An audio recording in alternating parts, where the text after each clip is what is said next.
안녕하세요. 교과 공부 시간이 되었습니다. 우리 제2기 창세기 공부하는데 오늘은 제3과 가인과 그의 유산이란 제목으로 우리 공부해 보도록 하겠습니다. 인간의 죄의 결과가 얼마나 대단한 것인지, 얼마나 참혹한 것인지가 바로 나타나는데요. 3장에서 아담과 하와가 죄를 짓고 4장에 그 죄의 참혹한 결과가 나오게 됩니다. 죄가 가져올 수 있는 가장 가장 극악한 결과, 그것이 바로 살인이죠. 그 일이 벌어집니다. 여러분 생각해 보십시오. 이때 전 세계에는 인구가 단 4명밖에 없었습니다. 아담, 하와, 가인, 아벨. 4명밖에 안 사는 지구에 살인이 벌어졌습니다. 그것도 형이 아우를 죽이는 일이 벌어진 것이죠. 죄가 남기는 것이 얼마나 참혹한 것인지를 적나라하게 보여주는 것이죠. 여러분 혹시 죄가 가끔 좋은 것도 남길 수 있다고 착각하시는 분 안 계시죠? 사기쳐서 돈 많이 벌면 잘 살 수 있다. 다른 사람들에게 나쁜 영향을 끼쳐도 나만 잘 되면 된다. 여러분 그런 건 헛된 소망입니다. 죄는 결코 좋은 것을 남기지 않습니다. 죄는 항상 최악의 것을 남기는 것을 우리는 볼 수 있습니다. 아담과 하와는 죄를 짓자마자 하나님께서 창세기 3장 15절에 주신 소망의 말씀을 가지고 큰 소망을 품었죠. 아들이 태어나자 그 소망이 이루어지길 바랬습니다. 그 소망대로 됐다면 얼마나 좋았겠습니까? 그러나 소망대로 되지 않았죠.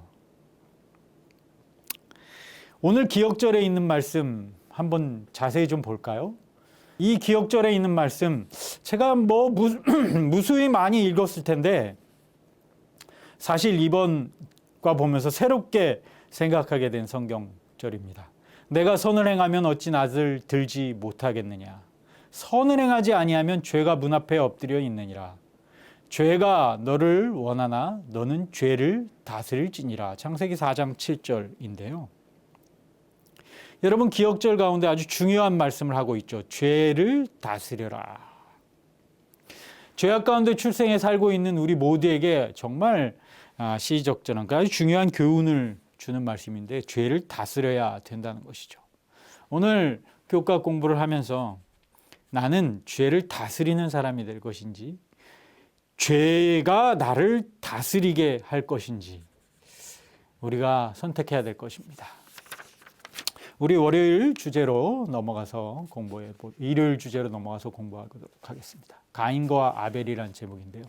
여러분 생각해 보십시오. 죄인이 된 첫 인류가 겪게 된 그들의 삶이 어땠을지 한번 생각해 보십시오. 지난주에 공부했던 것처럼 제3장, 창세기 3장에 있는 이야기를 보면 아담과 하와가 죄를 짓자마자 처음으로 느낀 것이 무엇입니까? 벗었다는 것을 느꼈죠. 그것은 일반적으로 옷을 벗었다는 것보다 더 중요한 의미가 있는데 하나님의 임재가 떠났다는 것을 느꼈다는 것이죠. 여러분 그리고 나서 그들은 에덴에서 쫓겨납니다. 처음 그들이 맞닥뜨린 죄된 세상에서는 그들이 의복이 없었습니다. 그래서 하나님께서 양을 잡아 죽여서 옷을 만들어 주시죠. 그들이 만들었던 무화과 잎의 옷은 금방 없어지지 않습니까? 이제 계속해서 그들은 의복을 필요로 했어요. 이것뿐이겠습니까? 먹는 거 한번 생각해 보십시오. 에덴 동산에서는 먹을 거 걱정 없었어요. 도처의 생명과들이 아주 맛있는 생명과들이 널려 있었으니까요. 그러나 이제 그들 주변에는 가시와 엉겅퀴만 나지 음식은 나지 않았습니다. 땀 흘려 일해야만 알량한 채소들을 얻을 수 있었죠. 주택도 한번 생각해 볼까요?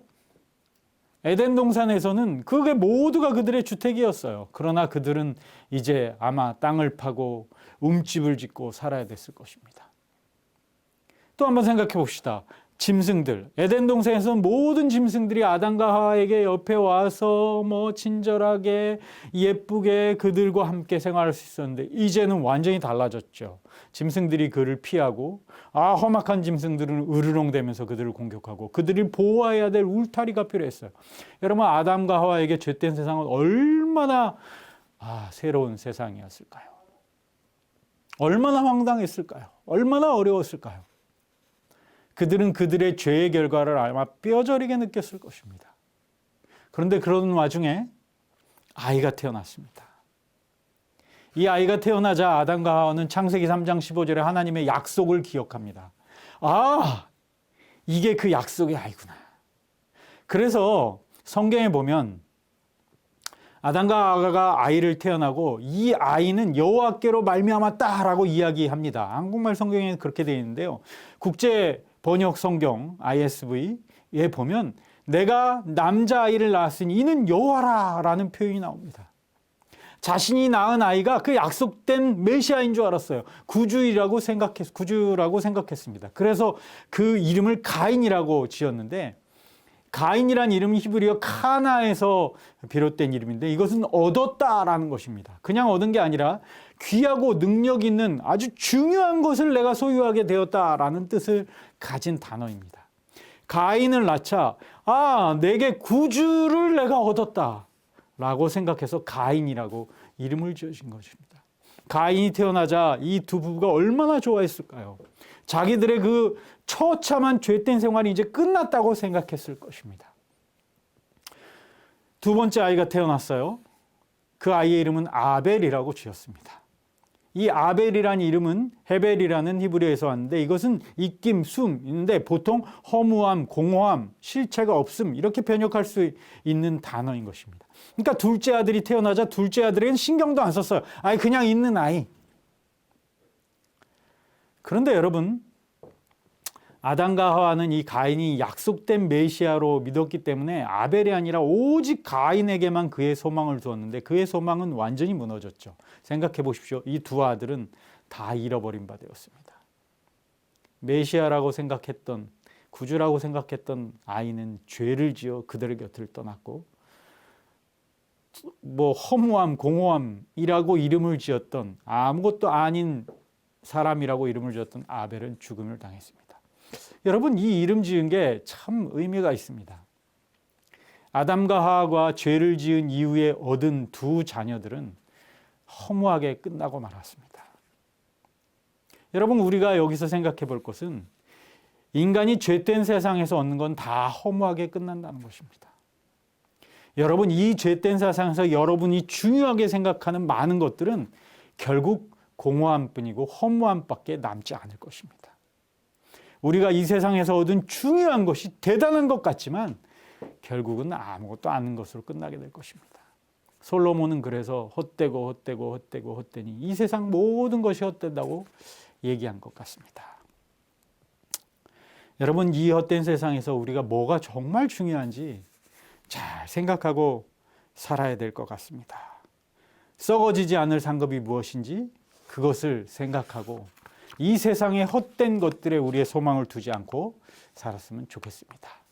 우리 둘째 날 월요일 내용을 공부하겠는데 두 종류의 재물입니다. 여러분, 가인은 땅에서 나는 열매를 수확하는 자였어요. 농부였어요. 아벨은 양을 돌보는 자였습니다. 둘 다 제물을 드렸죠. 가인은 자기가 지은 농산물로 제물 드려 제사를 드렸고 아벨은 돌보던 양을 잡아 제사를 드렸어요. 여러분, 결과를 다 아시죠? 가인의 제물은 간합되지 않았고 아벨의 제물만 간합됐습니다. 뭐가 문제였을까요? 왜 그렇습니까? 여러분, 한번 생각해 보십시오. 정성이 들어간 측면에 모여서 보면 누구의 제물에 정성이 더 많이 들어갔겠습니까? 여러분, 분명히 생각해 보십시오. 죄를 지은 이후에 땅에서 곡식을, 열매를 수확하기 위해서는 땀을 흘려야 하고 많은 노력을 해야 된다고 분명히 얘기하고 있습니다. 그러나 짐승을 기르는 일에는 그럴 것이라는 얘기가 별로 없어요.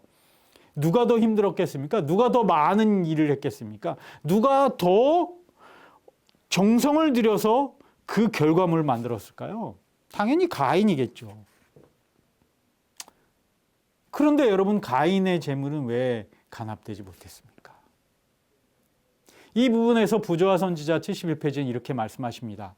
피 흘림이 없이는 죄사함이 있을 수 없었다. 그리고 그들은 가축의 초태생을 희생제물로 바침으로 약속된 속죄인 그리스도의 피에 대한 그들의 믿음을 나타내야 할 것이었다. 이것들 외에 처음 땅에 익은 열매를 감사의 제물로 주 앞에 바쳐야 할 것이었다. 두 개를 다 드렸어야 돼요. 하나님께서 주신 약속의 의미로 양을 드렸어야 되고, 하나님께 모든 것을 하나님께서 주신 것에 대한 감사로 그들의 열매를 드렸어야 하는데 그렇게 하지 않았다는 거죠. 여러분, 가인의 문제가 뭡니까? 여기 심각한 문제가 있습니다. 가인은 그의 아버지 아담과 하하가, 아버지 엄마 아담과 하하가 지었던 똑같은 죄를 지었습니다. 뭐냐면 그것은 하나님이 베푸신 구속을 받아들이지 않았다는 문제가 있습니다. 다른 말로 하면 하나님의 필요를 느끼지 않았다는 것입니다. 그는 내가 지은 제물로, 내 정성이 들어간 제물로 바치면 됐다고 생각했어요. 하나님께서 주어지는 그 구원은 내게 필요 없다. 그러니까 아담과 하하가 지었던 똑같은 죄. 하나님은 필요 없고 내가 스스로 하나님이 되겠다. 나는 나의 문제를 내 스스로 해결하겠다는 그러한 마음이 가인에게 있었다는 것입니다. 곧 아담과 하하가 지었던, 사단이 주었던 똑같은 생각을 가인도 갖게 됐다는 것이죠. 이게 문제인 것입니다. 하나님의 뜻이냐, 내 생각이냐. 여러분, 구원은 하나님의 뜻입니다. 하나님의 방법이에요. 하나님만이 하실 수 있는 일입니다. 구원을 어떻게 스스로 해결해 보려고 하는 것은 잘못된 것이에요. 되지도 않는 거예요. 그래서 이 이야기는 믿음으로 말미암는 의와 행함으로 말미암는 구원의 대표적인 예로 여겨지는 것입니다. 여러분, 사람들이 행함으로 말미암는 의를 하기 위해서 자기 소견에 오른 대로 합니다. 내 생각에는 이것쯤이면 될 거야. 이렇게 하면 될 거야. 그런데 여러분, 이런 생각은 다 이기적인, 자기 중심적인 생각에서 온다는 것이죠. 이것이 하나님을 떠나게 하는 거죠. 아담과 하와가 지은 죄가 다 자기 중심적이고 이기적인 것에서 발로 시작됐다는 것을 생각할 때 가인의 죄도 거기에 있었던 것입니다. 하나님의 필요를 느끼지 않고 자기 자신이 해결할 수 있다고 느낀 것. 하나님을 거절한 죄인 것이죠. 이것이 간합받지 못하는 죄가 된 것입니다. 여러분, 구원은 하나님께로부터 오는 것입니다. 왜냐하면 그분은 우리의 생명의 주인이시기 때문에 그래요. 죄의 문제는 우리의 문제였지만 우리의 문제를 우리 스스로 해결할 수 없기 때문에 하나님께서 해결해 주신다는 그 약속이 창세기 3장 15절에 있었던 것이고, 그 약속을 믿는 믿음이 필요했다는 것이죠. 아벨의 제사는 이 하나님의 구속을 믿음으로 받아들이는 것을 나타낸 제사였기 때문에 간합된 것이었습니다. 그렇기 때문에 우리는 하나님의 말씀에 순종해야 됨을 오늘 생각해 볼 수 있습니다. 화요일 내용으로 좀 넘어가 보이는데요. 범죄입니다. 범죄. 이 재물 사건으로 인해서 가인이 하나님과 아벨에게 분노합니다. 여러분, 가인이 왜 하나님께 분노했습니까? 여기에 보면 교과책엔 가인이 하나님께 분노한 이유는 자신이 불공정함의 피해자라고 생각했기 때문이라는 것입니다. 자신이 피해자라고 생각했죠. 사실 그 제사에 있어서 간합받지 못한 그 원인 제공자는 하나님이 아니었어요. 그건 가인이었어요. 근데 가인은 다르게 생각했죠. 왜 자신이 피해자라고 생각했냐? 가인은 자신의 열심이, 자신의 정성이 무시당했다고 생각했어요. 여러분, 그런데 잘 생각해 보십시오. 하나님이 원하시는 것은 우리의 정성이 아니라 우리의 믿음입니다. 가인의 이 자기중심적인 생각이 미움을 갖게 했고, 미움은 살인을 가져오게 됐죠. 오늘날에 일어나는 대부분의 죄들이 자기중심적이고 자아사랑에서 나타난다는 사실을 보여주게 되는 것입니다. 반면 여러분, 인간이 만든 종교는 다릅니다. 인간이 만든 종교는 믿음을 필요로 하지 않고 정성을 필요로 합니다. 그런데 이 정성을 필요로 하는 것을 내면을 보면 왜 정성을 필요로 하냐? 이거는 이기적인 인간의 생각에서 시작됐기 때문에 그래요. 사람들이 이기적인 자기 욕심을 채우기 위해서, 자기가 원하는 것을 채우기 위해서 뭔가 신한테 주면 내가 원하는 걸 줄 것이다 라는 생각에 발로해서 만들어진 것이죠. 이게 굉장히 자기중심적이고 이거 죄악적인 것입니다. 그래서 사단이 만들어낸 것이죠. 그러면서 하나님께서 가인을 부르시면서 내 상태가 어떻게 됐는지 얘기하십니다. 그러면서 회개하기를, 변화하기를 요청하시죠. 그 죄의 근본 원인이 가인 너 안에 있다는 사실을 보여주기를 원하셨어요. 오늘 여기서 우리가 다시 한번 기억전의 말씀을 한번 보고자 하는데요. 내가 선을 행하면 어찌 낯을 들지 못하겠느냐. 선을 행하지 아니하면 죄가 문 앞에 엎드려져 있느냐. 죄가 너를 원하나 너는 죄를 다스릴지니라. 여러분 아주 중요한 단어 아닙니까? 죄가 너를 다스린다. 여러분 우리는 이 죄된 세상에 살 수밖에 없습니다. 죄가 늘 우리 주변에 있어요.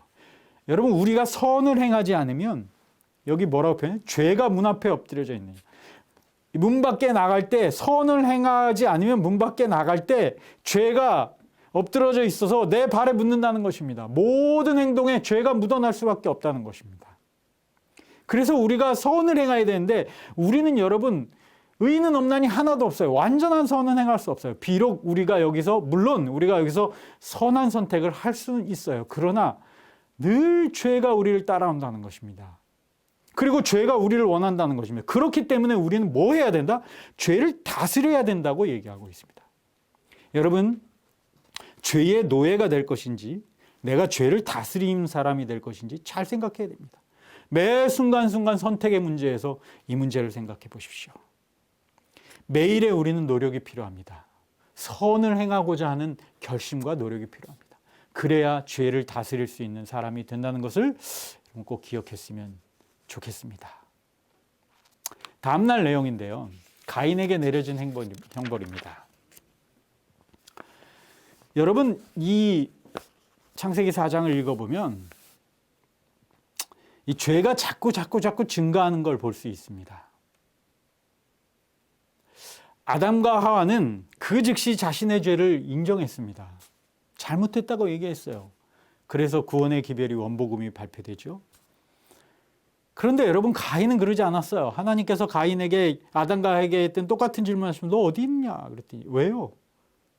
내 동생은 어디 있냐? 그걸 왜 저한테 묻습니까? 가인은 자신의 죄를 인정하지 않았어요. 죄가 더 이렇게 커지는 것을 보게 있죠. 자신의 죄를 부인합니다. 하나님께 공공연히 반항합니다. 그러자 하나님 물어보죠. 너 도대체 무슨 짓을 했어? 내 아우의 핏소리가 땅에서부터 내게 호소하고 있잖아. 하나님께서는 그가 살인을 저지른지 다 알고 계셨죠. 그리고 그에 대한 합당한 행동을 하실 것이었습니다. 여러분 죄가 이렇게 증가해요. 내일 목요일 소지에 보면 라멕의 이야기했는데 라멕의 이야기도 죄가 더 커지는 것을 볼 수 있습니다.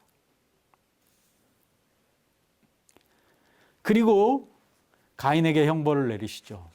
어떤 형벌을 내리십니까? 하나님을 떠나 유리하는 자가 되겠다. 여러분 하나님께서 만드신 하나님과 함께 해야 될 하나님을 닮은 하나님의 형상을 닮은 인간이 받은 가장 큰 형벌은 뭐냐면 하나님과 함께 할 수 없다는 것입니다. 그것은 곧 죽음을 이야기하죠. 그 형벌이 내리자 가인은 두려웠습니다. 그래서 얘기합니다. 사람들이 저를 죽일 것 같아요. 그러자 하나님이 내가 너에게 표를 줘서 사람들이 널 죽이지 않게 할게. 하나님의 큰 은혜, 보호장치를 볼 수 있게 되죠. 여러분 인간에게 주어진 가장 큰 형벌은 하나님을 떠난 것입니다. 하나님으로부터 멀어지는 것이죠. 오늘날 많은 사람들이 이런 형벌 가운데 살고 있습니다. 하나님을 떠나서 하나님이 마치 없는 것처럼 살고 있죠. 하나님을 다 떠났는지도 모르게 살고 있는 것입니다. 여러분 가인의 죄가 준 유산이 이것입니다. 아니 죄가 준 유산이죠. 죄가 이 인류에게 준 유산은 하나님을 떠나서 유리하는 자가 되는 것입니다. 가인에게 주었던 표가 뭔지는 우리는 확실치는 않습니다. 그러나 그 표가 보면 그가 가인이란 것을 알게 됐고 그를 죽이면 안 된다는 것을 사람들이 알게 됐었던 것 같아요. 오늘날 하나님을 떠난 인류에게 하나님께서 은혜의 표로 주신 것은 무엇일까? 저는 십자가라고 생각합니다. 십자가가 하나님의 은혜의 표인 것이죠. 하나님을 떠난 사람들은 누구나 그 사람의 상태가 어떠했든지 그 사람이 어떻게 살아왔든지 관계없이 십자가를 바라보고 그것을 믿으면 다시 영원한 삶으로 죽음이 없는 삶으로 돌아올 수 있다는 약속. 그게 오늘날 우리에게 준 하나님의 표가 아닐까 생각합니다. 가인에게 내려진 형벌은 온 인류에게 내려졌죠. 가인에게 그러나 그 가운데 은혜의 보호장치가 있었던 것처럼 우리 모든 인류에게도 하나님께서 은혜의 보호장치를 주셨다는 사실 여러분 꼭 기억하시고 십자가를 내가 품으시고 우리의 삶을 사시면 좋겠습니다. 목요일 내용을 공부하겠습니다. 사람의 악함. 가인의 오대손 라멕은 자신이 처한 상황에서 가인의 번제를 언급합니다. 가인이 사람을 죽였는데 나도 내 상처로 인하여 내가 두 사람을 죽였다 이렇게 얘기합니다. 여러분 생각해 보십시오. 성경에 대표적으로 나타난 이 가장들이 살인을 했다는 얘기를 하고 있는데 이 사람들도 살인을 했다는 얘기를 공공연하게 하는데 다른 사람들은 어땠을까요? 아마 무수한 범죄들이 일어났을 것입니다. 더 많은 살인들이 일어났을 거예요. 이제 보십시오. 라멕은 뭐라고 했냐면 내가 내 상처로 인하여 두 사람을 죽였다. 사람이 나를 해코지해서 내가 상처가 났는데 나는 어떻게 했다고? 죽였다고. 이게 극악무도한 시대에 살고 있는데 그게 누구냐면 이 족장들이 그랬다는 것입니다. 그러면 일반 백성들은 어땠을까요? 훨씬 더 많은 죄를 범했겠죠. 가인은 자신의 죄에 대해서 숨기려고 했지만 라멕은 노래하듯이 자랑합니다. 노래를 해서 범죄를 드러냅니다. 가인은 하나님께 자비를 구해서 내게 표를 주십시오 했지만 라멕은 그렇게 했다는 얘기가 없어요. 또 한 가지 언급은 성경 언급은 라멕은 일부 다처를 시작했다고 얘기합니다. 간단하게 얘기했지만 성적인 문란도 엄청나게 일어났다는 사실을 이야기하고 있는 것입니다. 이처럼 악이 심화되고 증가한 것은 분명히 가인 족속의 다음 세대들에게 큰 영향을 미쳤을 것입니다. 여러분 생각해 보십시오. 가인의 후손은 이렇게 죄를 지었고 결국 노아 홍수 때 완전히 멸망으로 끝을 맺습니다. 이게 가인의 유산입니다. 가인이 지은 죄의 유산은 완전한 멸망으로 끝을 맺었다는 것입니다. 죄의 유산은 멸망이라는 사실을 분명히 보여주는 사건이 이것입니다. 그런데 여러분 이러한 심각한 상황 가운데서 그래도 희망이 있습니다. 아담과 하와에게 세 번째 아이가 태어났죠. 그 아이를 셋이라고 했는데 이 셋이라는 히브리어 단어는 아슈트라는 히브리어에서 왔는데 이것은 내가 둘 것이다 라는 표현. 내가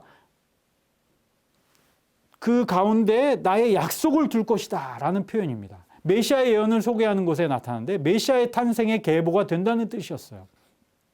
아담과 하와가 세 번째 아이를 태어날 때 이 가운데 메시아의 소망이 있구나라고 셋이라고 이름을 지어준 것입니다. 그래서 결국 이 셋의 후손 중에 여러 사람이 나타나죠. 에녹도 나타나고 무드셀라도 나타나고 노아도 나타나고 결국 노아의 후손으로서 온 세상이 유지되고 가인의 후손 다 멸망하고 끝나는 것이 아닙니까? 이 성경에는 그래서 분명히 언급합니다. 하나님의 아들들과 사람의 딸들을 언급하는데 셋의 후손은 하나님의 형상을 보존하기 위해서 구별되었음을 표현하기 위해서 하나님의 아들들이라고 표현했고 가인의 후손은 그 대비된 부정적인 표현으로 사람의 딸들이라고 표현한 것입니다. 곧 하나님 중심으로 살아가는 사람과 자기 중심으로 살아가는 사람들을 대표해서 하나님의 아들들과 사람의 딸들이라고 표현하고 있는 것이죠. 여러분, 오늘 유산에 대한 이야기인데요. 가인은 죄의 유산을 물려줬고 결국 멸망했습니다. 여러분은 어떤 유산을 우리 후손들에게 물려주시겠습니까? 오늘 교과를 마치면서 결론적으로 이야기를 좀 해보겠습니다. 에덴 동산에서 쫓겨난 아담과 하와는 큰아들 가인을 통해 하나님의 약속이 이루어지기를 기대했습니다. 하지만 마음의 죄를 다스리지 못한 가인은 동생을 죽이는 정말 죄악의 끝을 경험하게 됩니다. 그 후손들은 그 영향으로 죄를 끝까지 가져가서 결국은 멸망하게 됩니다. 우리에게 이런 악순환이 반복되지 않도록 하나님께서는 우리에게 주신 능력으로 우리는 죄를 다스려야 합니다. 우리 기억절에 말씀에 얘기했죠. 너희는 죄를 다스려라. 성도 여러분, 죄가 우리에게 멀어질 수 없습니다. 없어질 수 없어요. 오늘의 말씀처럼 죄가 우리를 다스리게 하지 말고 우리가 죄를 다스리고 선한 선택을 해서 좋은 유산을 우리의 후손들에게 물려주시는 여러분과 제가 되기를 바라면서 교과 공부 마치겠습니다. 감사합니다.